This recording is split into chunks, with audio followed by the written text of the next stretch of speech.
Salut à tous. Bonjour tout le monde. Bonjour à tous. Bienvenue pour ce tout nouveau numéro de Silver Screen dédié à L'Âge de Cristal, la célèbre série télévisée des années 70, adaptée du roman de William F. Nolan et George Clayton Johnson. Avec Maxime, on est très heureux d'accueillir aujourd'hui Alexis, producteur de la web émission Phase S. Tout à fait. Merci Sébastien de ton invitation. Oui. Et donc, nous allons essayer d'aborder en détail cette célèbre série télévisée. Qui est une de mes séries fétiches, L'Âge de Cristal, donc Logan's Run en version originale. Eh bien, lançons le premier épisode. L'Âge de Cristal, épisode pilote.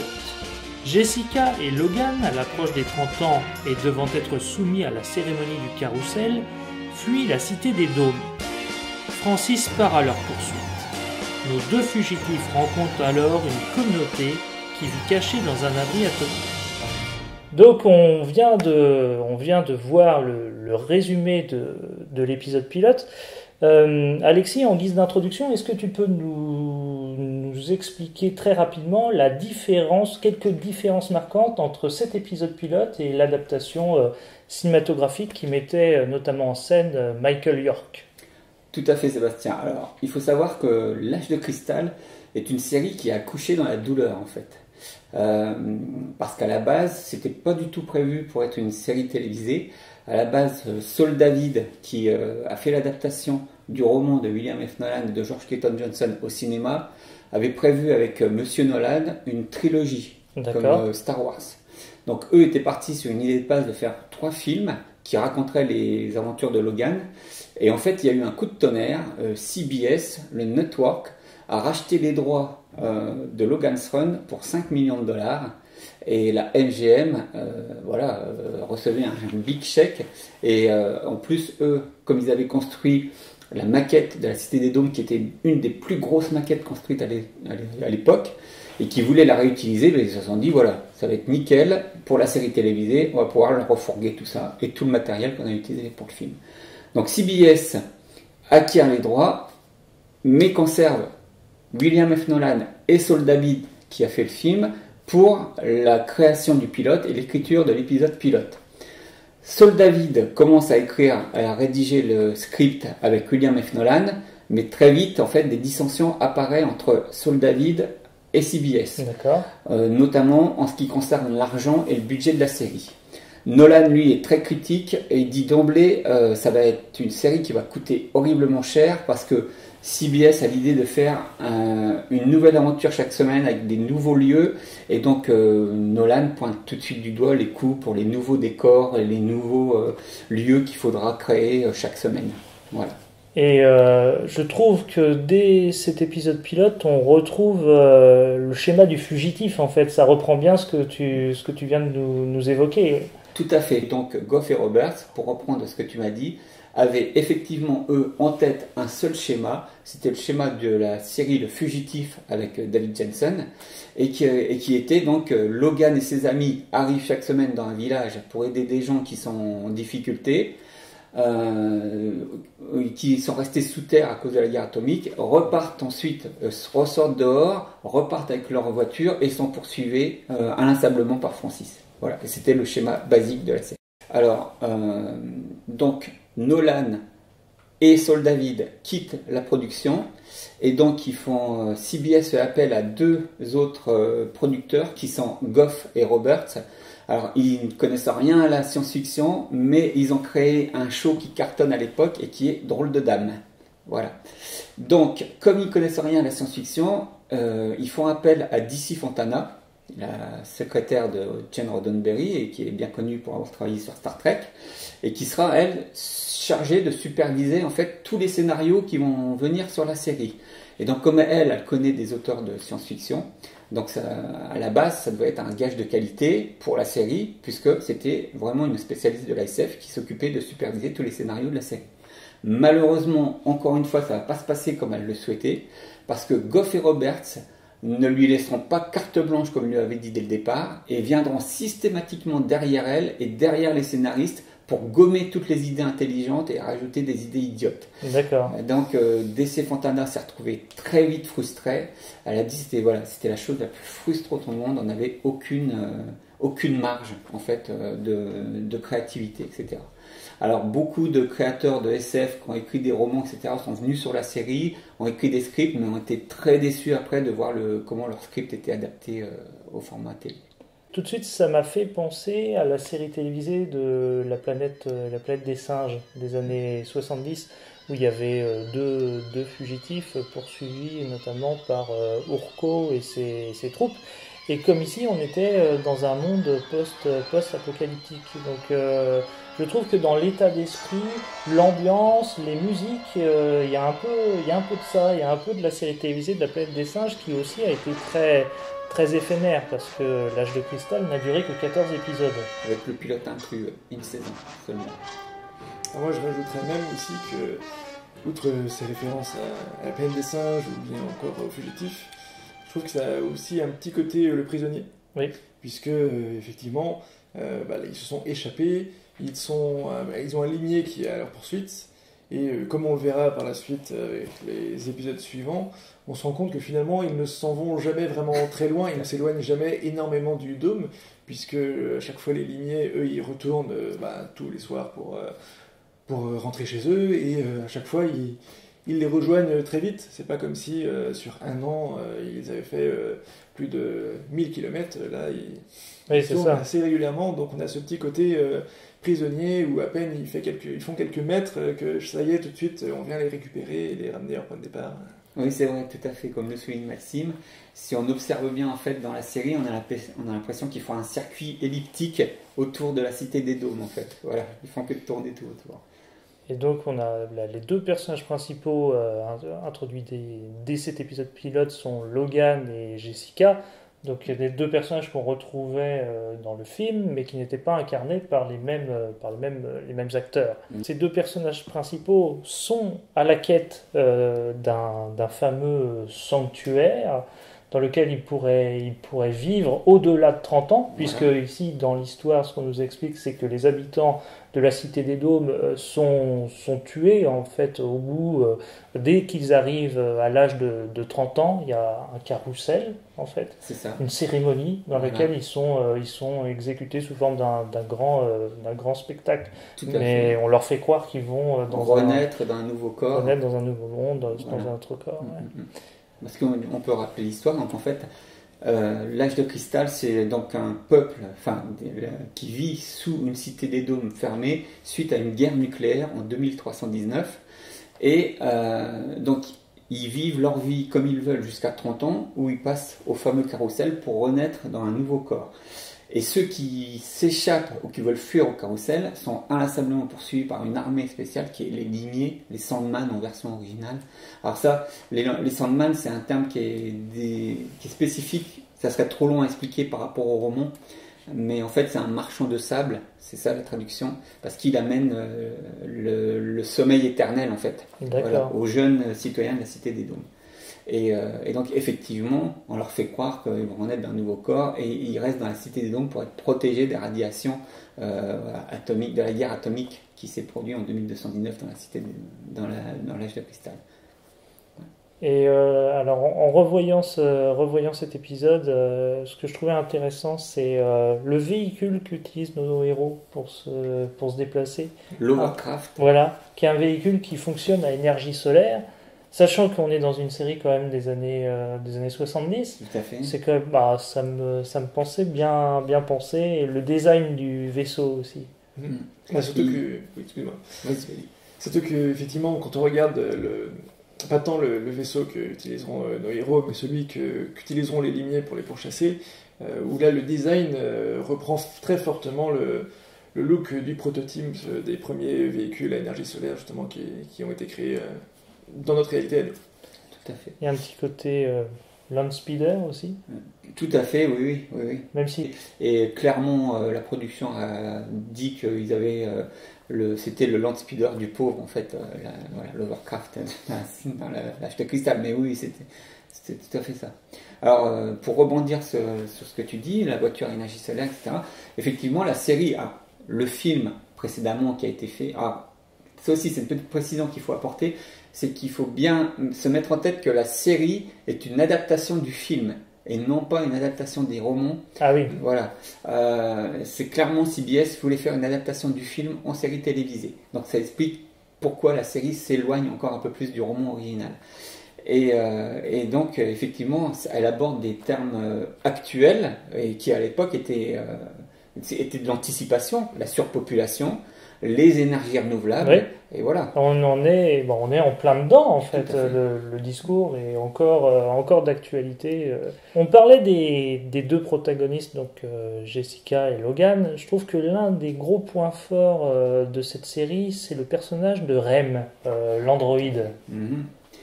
Alors, Rem, qui est interprété par Donald Moffat, Le regretté. qui est un grand acteur qu'on a pu voir dans The Thing, de John Carpenter par exemple, et dans d'autres séries, etc.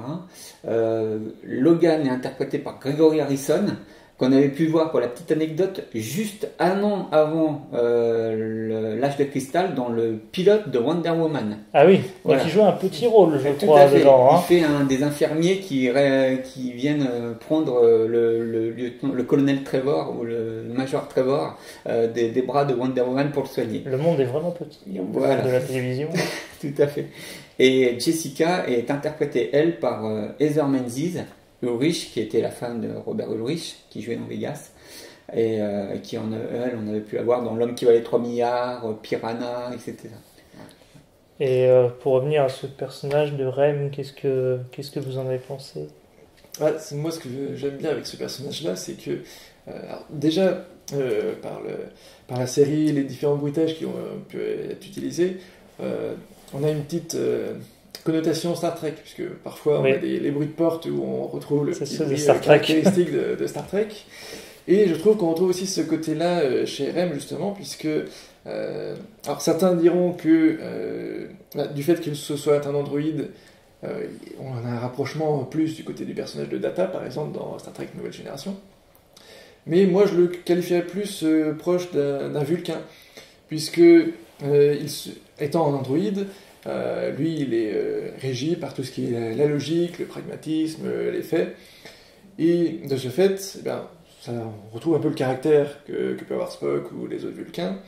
Et c'est encore plus accentué par son look, puisque niveau coupe, donc il a une coupe un peu au bol, un peu comme les Vulcains, et aussi ses sourcils, puisque je ne sais pas s'ils ont été coiffés spécifiquement de cette manière-là pour accentuer ce côté-là, ou si c'est l'acteur qui a juste ses sourcils fournis, mais la façon dont ils se sont placés rappelle la forme caractéristique des sourcils vulcains, et tout ça donne un petit côté effectivement très, très carré, très, très logique. Mais Donald Moffat, oui, j'ai dit tout de suite à Alexis, il me fait beaucoup penser à Data. Et puis c'est là que tu m'as dit, il est surtout inspiré du personnage de Monsieur Spock. Tout à fait. William F. Nolan a toujours dit... c'est William F. Nolan qui est à la création du personnage de Rem, et non pas Leonard Katzman comme on pourrait le croire, parce que quand Leonard Katzman a repris derrière Saul David pour la production du show, donc lui il a étendu donc le pilote de 60 minutes à 70 minutes, où il a rajouté le fameux Conseil des Anciens. Ça par contre c'est une création de Leonard Katzman. D'accord. Mais Rem est une création de William F. Nolan, et il a jamais caché, il l'a même dit plusieurs fois, qu'il s'était beaucoup inspiré de Monsieur Spock, de Star Trek. Et que c'était son Monsieur Spock métallique, en fait. Voilà. Et ce qui est étonnant aussi quand on revisionne l'épisode, c'est le personnage de Rem, il est vraiment introduit tout à la fin. Dans la dernière partie de l'épisode pilote, comment est-ce que vous avez perçu ça? On a l'impression que... du moins moi ce que j'ai eu comme sensation, c'est qu'à la fin de l'épisode pilote, ils se sont dit, mince, on voulait intégrer ce personnage-là, on a oublié, vite, faut qu'on le rajoute. Donc nos héros, alors qu'ils ont déjà eu une belle aventure, ils sont partis du dôme, ils ont rencontré un village, qu'ils ont aidé à combattre des maraudeurs, et là, ils se retrouvent dans un nouveau lieu, où cette fois-ci, là encore, on repart sur une intrigue. On a une sorte de double épisode, mais juste uniquement dans les 15 dernières minutes du pilote. Et ça donne une sensation un petit peu de précipitation. C'est-à-dire que l'intrigue, hop, on l'a fait très courte, c'est des androïdes, ils sont tous des androïdes, ils sont créés par Rem, et Rem décide de partir, et voilà.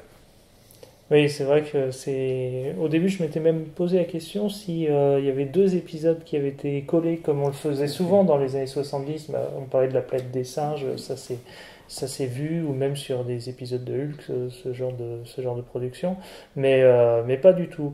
Et je trouve aussi que ce personnage-là, l'un des intérêts, c'est qu'il apporte de la légèreté, de l'humour en fait à la série. C'est par rapport à Logan, qui est le héros principal, qui est plutôt sérieux, Jessica qui apporte le côté féminin de la série. Bah oui, il apporte un équilibre en fait à ses protagonistes. Tout à fait.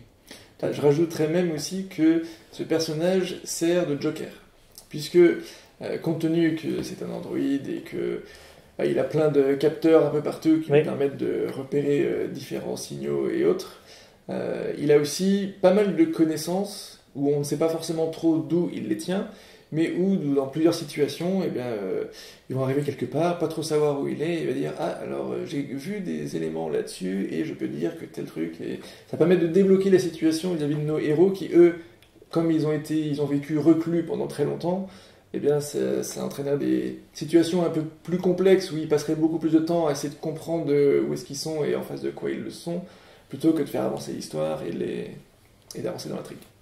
Tout à fait, oui, c'est un peu leur mentor en fait pour la vie réelle qu'ils découvrent, la vie à l'extérieur. Alors moi j'aborderais c'est un autre angle pour la venue tardive de Rem, parce qu'effectivement moi je trouve que l'épisode pilote prend tout son essence à partir du moment où on voit Rem qui apparaît. Tout à fait. Parce que alors, moi je pense que c'est parce qu'il a une telle présence. Alors je sais pas s'ils ont vu si c'est suite au screen test de Donald Moffat, mais il a une telle présence à l'écran, il a une telle présence, un tel charisme qui clairement, sans Rem, c'est moins bien. Ouais. Je pense qu'ils ont peut-être voulu développer d'abord les personnages de Logan et Jessica, parce qu'on fait un retour sur comment ils se sont connus dans la cité de Dawn quand ils étaient petits, comment ils se sont observés, etc. Et sur les motivations peut-être de pourquoi ils se sont enfuis, pourquoi la recherche du sanctuaire, etc. Pour après introduire Rem qui lui va les aider dans leur quête et leur recherche. Et comme le disait si bien Maxime, il sera l'élément clé à chaque fois pour débloquer la situation en cas de périple. C'est ça. Et j'ai revisionné les épisodes en français et j'ai agréablement redécouvert que c'était Pierre Arditi qui doublait Logan, qui était le doubleur officiel de Christopher Reeve sur les 3 Superman, sur Quelque part dans le temps ou Piège mortel. Le doublage est plutôt de qualité, je trouve. Oui. On retrouve beaucoup de voix de cette époque-là, du monde des séries télévisées. Tout à fait. Il y a quelques petites erreurs de doublage sur certaines dates, sur certains termes, où il y a des fois des petites phrases rajoutées, mais je pense que c'est parce que les doubleurs voulaient se faire un petit cachet en plus. Pour la post-synchronisation. Peut-être pour la post-synchronisation.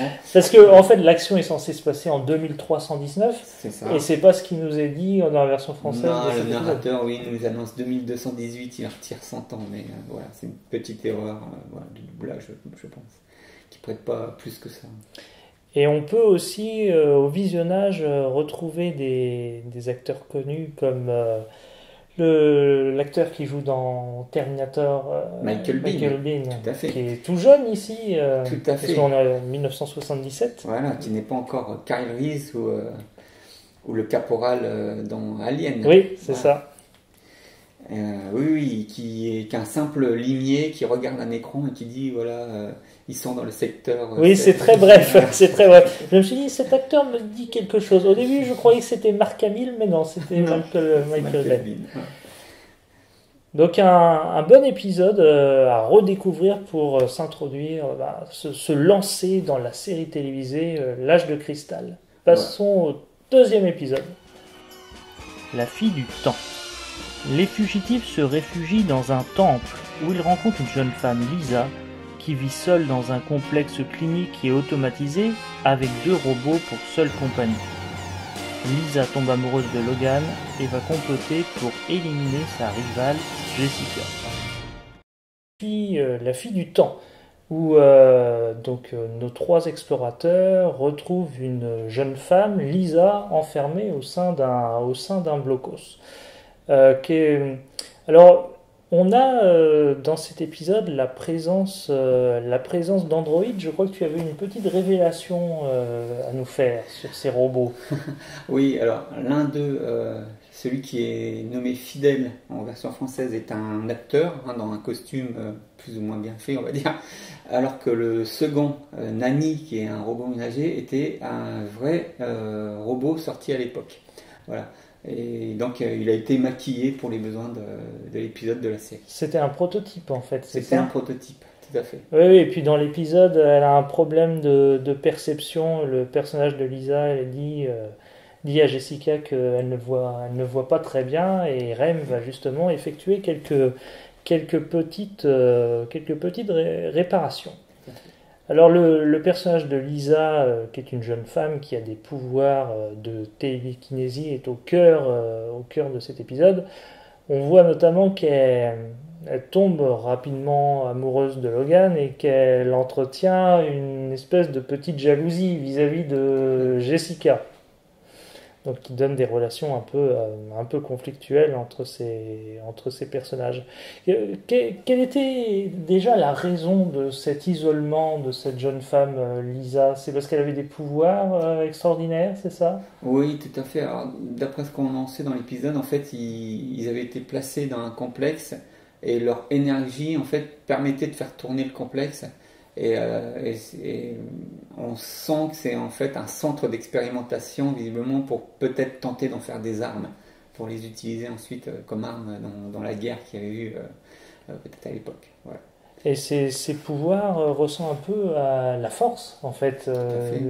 Elle repousse un moment violemment Logan avec l'un de ses pouvoirs. Voilà, ouais, elle le projette contre un mur et elle fait comme Obi-Wan avec certains soldats de l'Empire, elle le rend inconscient et contrôlé totalement sous son emprise avec ses pouvoirs, puisqu'il est complètement vidé de sa conscience et il la suit quand elle le livre à Francis en fait. Oui, c'est ça. Et d'ailleurs, tu parles de Francis, ça me fait penser qu'il y a pas mal de limiers dans cet épisode. Effectivement, c'est vrai que dans cet épisode-ci, au début de la scène, on voit, je sais pas, 6 ou 7 peut-être les limiers ensemble, avec plusieurs voitures aussi. C'est vrai que c'est, je pense, un épisode où on en verra le plus. On voit aussi le plus de matériel aussi qu'ils utilisent, puisque oui. Ils ont une première voiture, donc ensuite il y a une seconde voiture, oui. Et non seulement ils sont tous armés, et il y a même un des limiers qui a un espèce de détecteur pour champ de force, et Francis demande du renfort, et ils amènent une espèce de canon laser surpuissant pour essayer de détruire le champ de force. Donc là on sent vraiment que les limiers ont mis la grosse artillerie lourde, on va dire, dans oui. cet épisode. Et oui, et puis côté production, il y a aussi le déploiement de plusieurs effets visuels, notamment des champs de force qui protègent le blocos. Alors à l'époque, vu qu'on est dans une série des années 70, on n'est pas sur des images de synthèse, mais des techniques d'animation. Et d'incrustation. Comment toi tu percevais ces effets spéciaux de l'âge de cristal? Tu les trouvais bien réalisés pour les standards de l'époque? Alors, pour ce qui est des tirs du pistolet des limiers, alors il faut savoir qu'à la base, le pistolet original est un propre fonctionnel. C'est-à-dire que quand on les voit tirer dans la série et qui fait une flamme, ce n'est pas un effet spécial, c'était tout un système chimique en fait qui était utilisé par les pistolets. qui était basé sur le système de la lampe à acétylène pour les spéléologues en fait. Et donc on mettait du carbure de calcium avec de l'eau, ça créait de l'acétylène qui est un gaz très inflammable, et quand en fait l'acteur pressait la gâchette, il y avait une résistance qui était allumée au bout du canon, et le gaz prenait feu, et c'est ce qui faisait le fameux fleur de flamme à l'écran.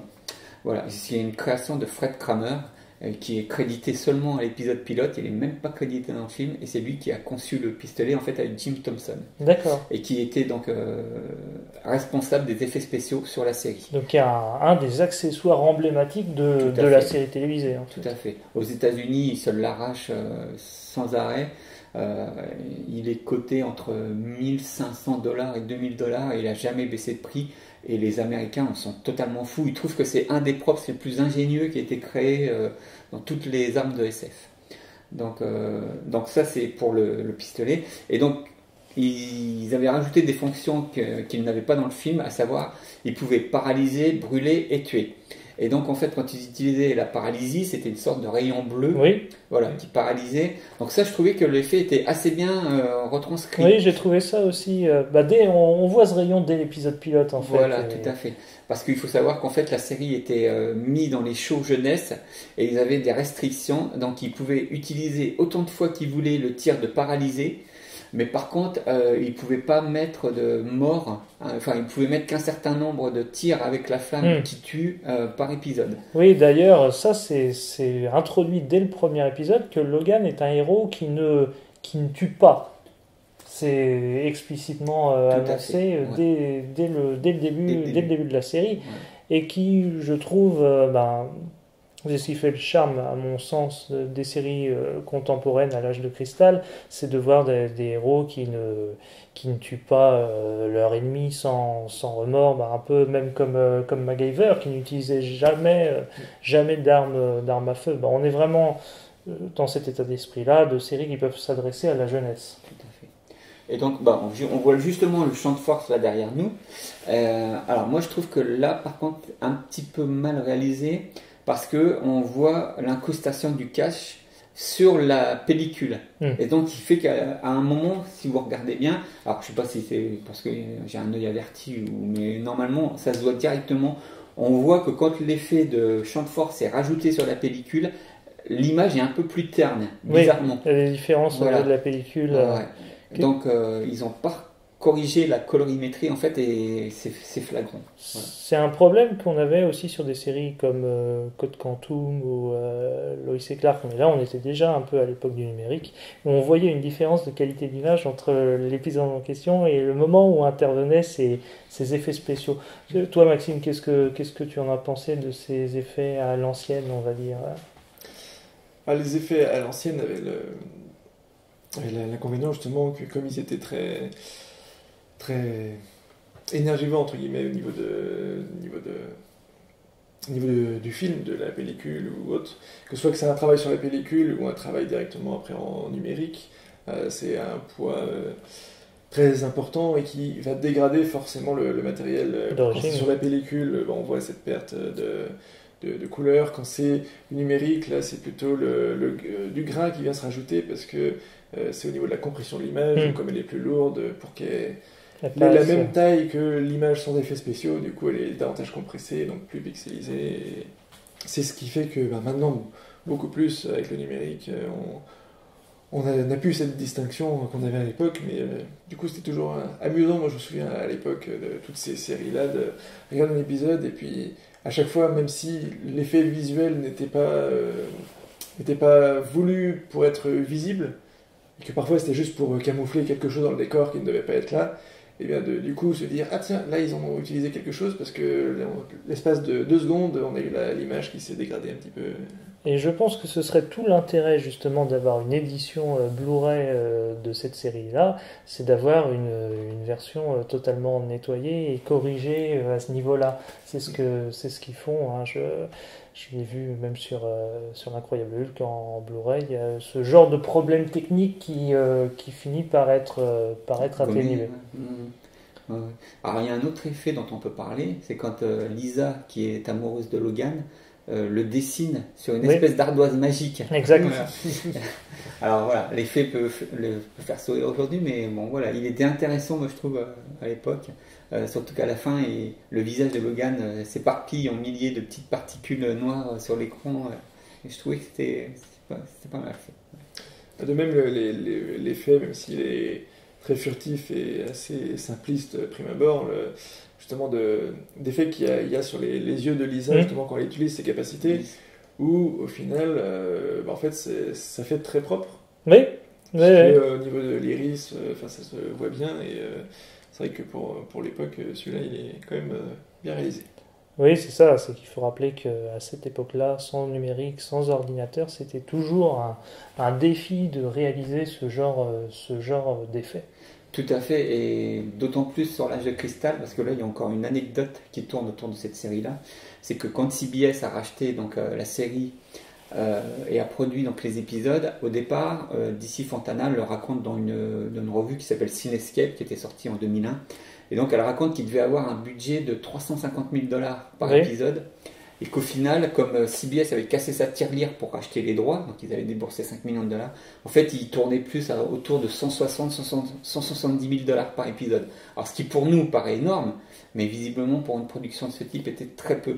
Et Donald Moffat aura cette phrase terrible, il dira les effets spéciaux sur la série étaient rudimentaires et coûteux. Voilà. Donc ceci explique peut-être ça. Alors par contre on peut peut-être parler un petit peu de l'actrice qui est Lisa Elbacher, qui, si je ne dis pas de bêtises, était la fille d'une actrice qui jouait dans Perdu dans l'espace. D'accord, Lost in Space, voilà. Avec Guy Williams, l'interprète de Zorro. Tout à fait, voilà. Et on peut dire aussi un petit mot sur la musique, parce que il y a un thème qui est vraiment très joli, et il faut connaître ça à l'âge de cristal. Outre son générique, qui a été fait par Monsieur Rosenthal, la série bénéficie d'une bande son de qualité avec vraiment des très beaux thèmes musicaux de fond. Voilà, ça si vous pouvez, le CD est encore disponible à l'heure actuelle. Il se trouve pour une quinzaine d'euros. Si vous pouvez vous procurer, allez-y. Vous aurez vraiment, déjà vous aurez le générique remixé en haute qualité, qui est juste biou biou biou. Des sirènes, comme des sirènes, un petit peu. Qui vous rappellera d'excellents souvenirs. Et vous verrez, vous avez une très belle bande audio pour chaque épisode, et vous direz ah oui, j'avais peut-être pas prêté assez l'oreille sur cet épisode-là. Mais vraiment, voilà, c'est une bande son qui a redécouvrir. Ce qui m'a percuté quand j'ai vu l'épisode, c'est le look justement du robot, qui m'a tout de suite fait penser au Cyberman dans Doctor Who. Parce que oui, c'est vrai ça. Certes, on a Rem qui est un androïde et qui du coup a apparence vraiment humaine, avec même un code de la peau. Et là on a un robot, donc beaucoup plus rudimentaire. Mais ce qui est étonnant, c'est que dans son look, eh bien, plutôt que d'avoir des éléments métalliques partout, y compris le visage, et bien là en fait au niveau du visage c'est juste un acteur qui a une cagoule, et tout comme étaient justement fait les premiers looks des Cybermen avant la nouvelle génération qu'on a maintenant, où là ils sont vraiment tout métalliques. Et du coup dès que j'ai vu cet aspect là, je me dis tiens, ils ont repris un petit peu le même aspect. Et je trouvais aussi intéressant le rapport entre Rem et ce robot, justement. Il se taquine, il s'envoie quelques petits pics. Ça contribue un peu au côté léger de l'épisode. C'est vrai que Rem, à plusieurs reprises dans la série, aime le fait que les gens le voient comme un androïde et non pas un robot, puisqu'un androïde est beaucoup plus élaboré et autres, et n'hésitera pas à le faire remarquer à chaque fois que quelqu'un le reconnaîtra en tant qu'androïde, que voilà, c'est bien, vous êtes quelqu'un de bien, vous avez fait un androïde et autres. Et donc forcément, quand il rencontre ce robot, tout de suite lui il se sent un peu supérieur, et du coup il n'hésite pas à le taquiner sur les qualités que ce robot n'a pas et que lui a. Oui, d'ailleurs, on peut noter sur ces petits affrontements, on le verra tout au long de la série, c'est qu'en fait Rem montre des côtés très humains. Oui, voilà. Et plus des fois que les deux autres personnages. Voilà, ça va toujours il est parfois cynique, oui, il est parfois moqueur. En fait, c'est ça. Son personnage peut paraître un peu plus complexe, on va dire, un peu plus élaboré que les deux autres. les émotions exprimées sont plus variables, on va dire. Mais oui, un bon épisode très, très agréable à revoir. Passons au 3e épisode. L'homme venu d'ailleurs. Logan et ses compagnons rencontrent un scientifique du passé, David Ekins, qui a fait un bond dans le temps de 200 ans afin de trouver un moyen d'empêcher l'holocauste nucléaire. Venons-en à l'homme venu d'ailleurs, si vous le voulez bien. Donc c'est un épisode emblématique de la série qui aborde le thème du voyage dans le temps. Un épisode très fort pour la série. Alors personnellement, moi c'est mon épisode favori. Je trouve que c'est vraiment l'épisode le plus abouti en fait, au niveau scénaristique et au niveau personnage. En plus, il y a un acteur qui est hyper charismatique dedans, qui est Paul Chenard, qui fait David Ekins.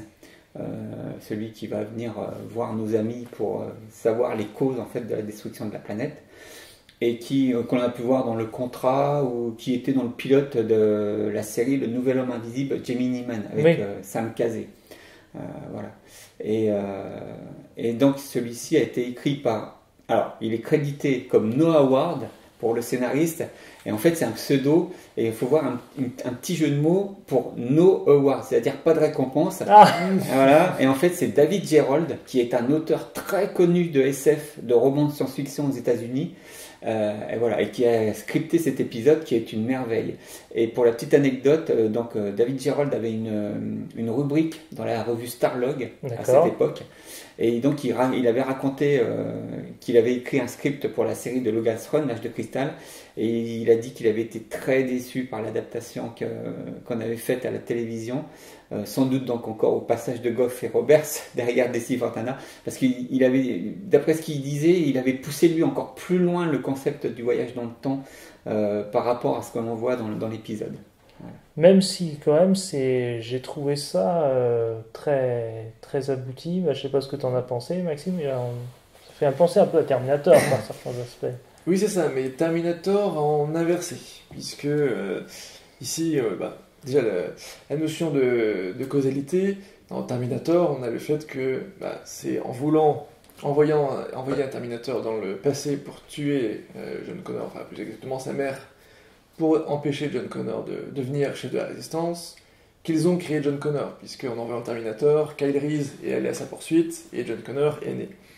Et là, on a l'effet inverse, puisque on découvrira que c'est le voyage dans le temps en lui-même qui sera finalement la cause de cet apocalypse. Ce qui, d'ailleurs, dans un premier temps, est un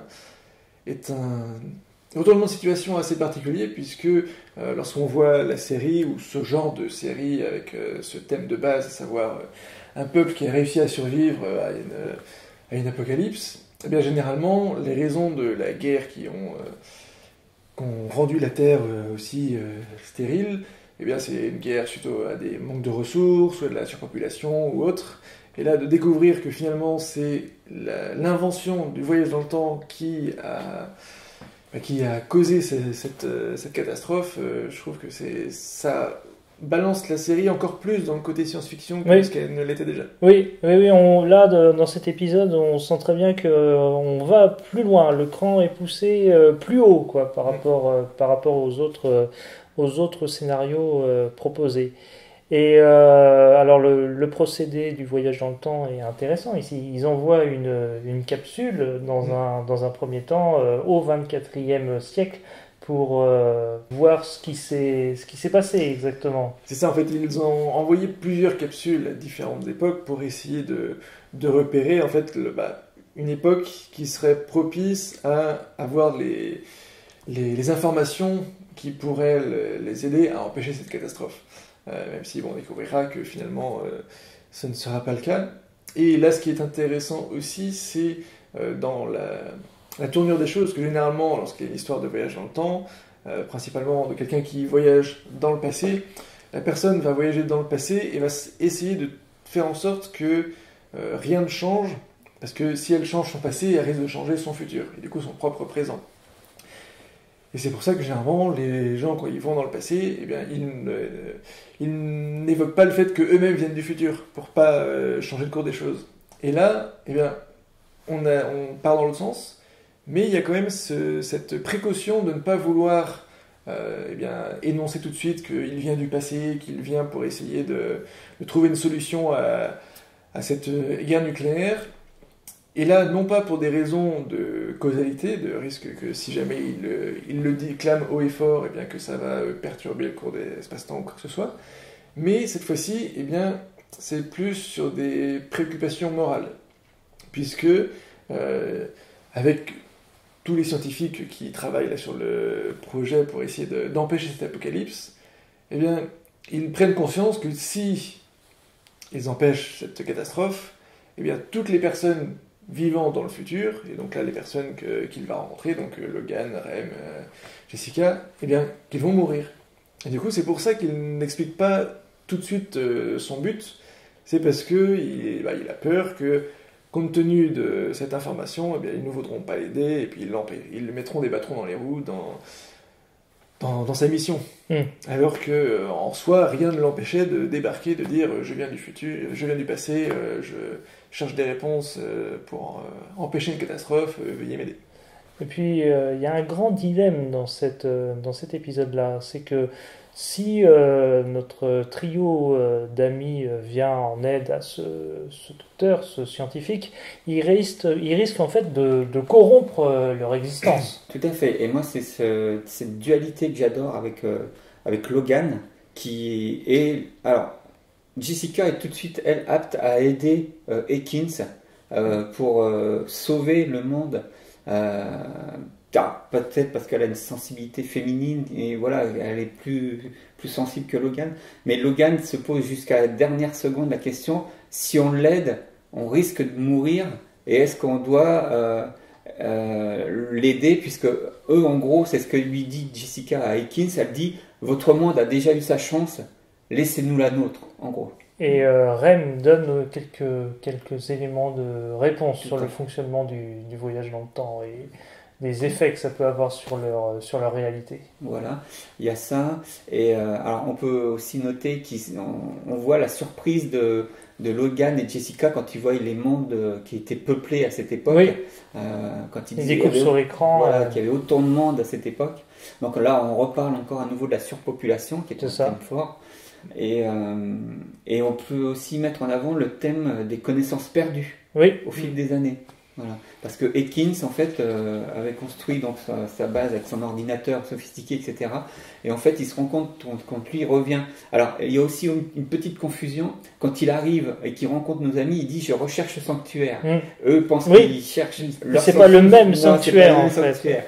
Lui, c'était son ordinateur qui s'appelait le sanctuaire. C'est ça. Et quand il arrive donc dans le petit village des gens simples, dont le chef est Mel Ferrer, qui est un acteur très connu des séries US, on l'a pu le voir dans le Colombo par exemple, il se rend compte qu'en fait toutes les connaissances qu'ils avaient acquises sont totalement perdues puisqu'ils utilisent l'ordinateur comme un hôtel et qu'ils n'ont même plus de connaissances en médecine puisque un des enfants se fait piquer par un scorpion et tout ce qu'ils savent faire c'est prier pour qu'il guérisse. Et c'est Ekins qui, avec ses connaissances médicales, lui injecte un vaccin et le sauve. J'ai trouvé cet aspect-là intéressant et voilà, le fait que la technologie soit vénérée, mais on croit ici que c'est un hôtel, ça m'a fait penser un petit peu au film Le secret de la planète des singes, le deuxième film de la saga où on a une genre de secte, on va dire, qui vénère une bombe atomique susceptible de détruire le monde. Et j'ai pensé tout de suite à cela. C'est vrai que cette notion de perte de connaissances et du langage qui reste, mais où le sens est perdu, donc j'ai vu cet épisode 6, ça m'a fait penser à un jeu vidéo Horizon Zero Dawn qui a une histoire un peu similaire où justement on suit des personnages qui vivent en petites tribus dans un monde